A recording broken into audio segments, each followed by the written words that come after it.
घरात कोणताही सण-समारंभ किंवा छोटी-मोठी पार्टी असेल तर आपण गुलाबजामचा बेत करतो. चला तर पाहूया मग गुलाबजामची रेसिपी. मी गोविंद कंपनीचे प्रीमिक्स घेतलेले आहेत. जर तुमच्याकडे दुसऱ्या कोणत्याही कंपनीचे प्रीमिक्स असेल तर तुम्ही ते वापरू शकता. हे 180 ग्रॅमचे प्रीमिक्स आहे आणि यामध्ये 40 ते 45 गुलाबजाम होतात. एक परात घ्यायचा आहे, त्यामध्ये सर्व प्रीमिक्स घालायचं आहे आणि त्यामधील सर्व गाठी फोडून द्यायच्या आहेत. म्हणजेच नंतर आपल्याला पीठ मळताना कोणताही त्रास होत नाही. त्यान 1 वाटी दूध घालायचं आहे. दूध पण थोडे थोडे करून घालायचं आहे. एकदमच दूध त्यामध्ये ॲड करायचं नाही आहे. जर आपण एकदमच जास्त दूध पडेल तर आपले प्रीमिक्स पातळ होण्याची शक्यता असते. म्हणून थोडे थोडे करून त्यामध्ये दूध ॲड करायचं आहे. तुम्ही दुधाऐवजी पाणीसुद्धा वापरू शकता, पण दुधामुळे खूप सॉफ्ट होतात आपले गुलाबजाम. सर्व पीठ मळून घ्यायचं आहे.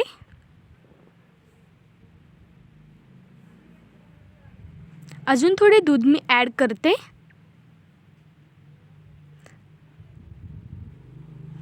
आणि असं जोर लावून मळायचं आहे. जेवढे तुम्ही व्यवस्थित पीठ मळाल तेवढेच आपले गुलाबजाम खूप छान होतात. आणि त्याला जेव्हा आपण गोळे करतो त्यावेळी जर आपण व्यवस्थित पीठ मळले तर आपल्या गुलाबजामला एकसुद्धा क्रॅक पडत नाही. ही एक महत्त्वाची टीप आहे. म्हणून पीठ मळताना व्यवस्थित मळावे आणि त्याचा सॉफ्ट गोळा व्हावा.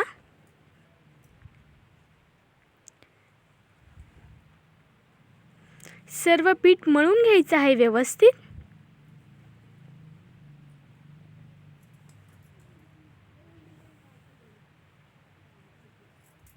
आणि असं 10 ते 15 मिनिटं ठेवून द्यायचं आहे.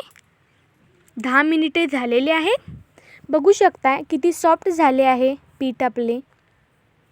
देन एका वाटीमध्ये तेल आणि तूप दोन्ही मिक्स करून त्याला लावून द्यायचं आहे. म्हणजे अजूनपणा त्या पिठाला सॉफ्टपणा जाणवेल.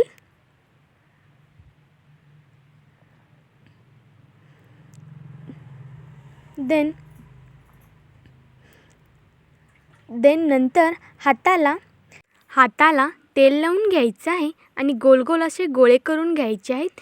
जर गोळे करताना आपण गुलाबजामला एकसुद्धा क्रॅक जाणार नाही याची काळजी करून गोळे करायचे आहेत. बघू शकताय गोल गरगरीत झालेला आहे आपला गुलाबजाम. असंच दुसराही गुलाबजाम मी करून घेते. त्याला जास्त वेळा गोल गोल असं फिरवून करायचं आहे. म्हणजेच आपल्या गुलाबजामला एकसुद्धा क्रॅक जाणार नाही. मी सर्व गुलाबजामचे गोळे करून घेते. मी थोडे गुलाबजामचे गोळे करून घेतलेले आहे. तुम्ही बघू शकता. पाक करण्यासाठी गॅसवर एक भांडं ठेवायचं आहे. त्यामध्ये 600 ग्रॅम साखर घालायची आहे आणि 3 वाटी पाणी घालायचं आहे. 2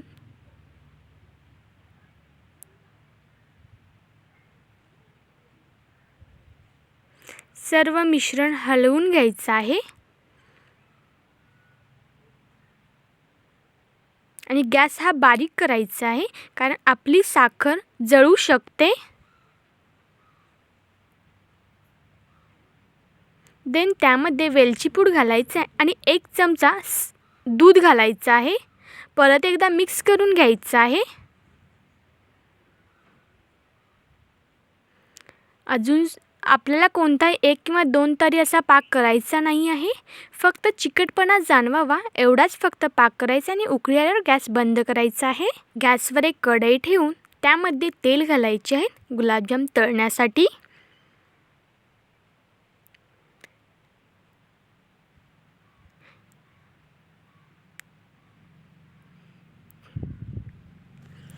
तेल गरम झाल्यावर सर्व गुलाबजामचे गोळे आहेत ते घालून द्यायचे आहेत.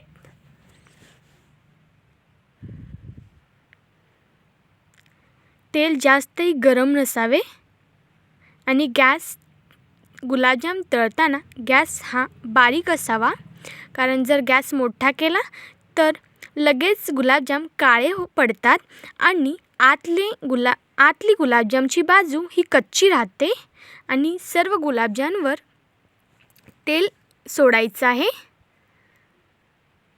आणि असं गोल गोल गोल फिरवत तळायचं आहे.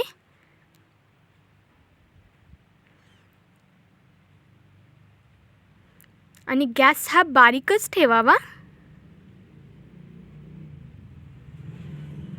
आणि सर्व गुलाबजामवर तेल असे वरनं सोडायचे आहे.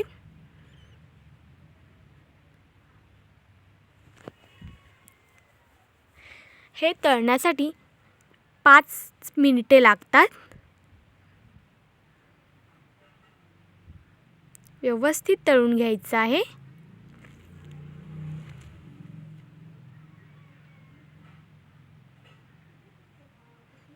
तुम्ही जर असंच जास्त येईपर्यंत जर तुम्ही तळला तर आपला काला जामून तयार होतो.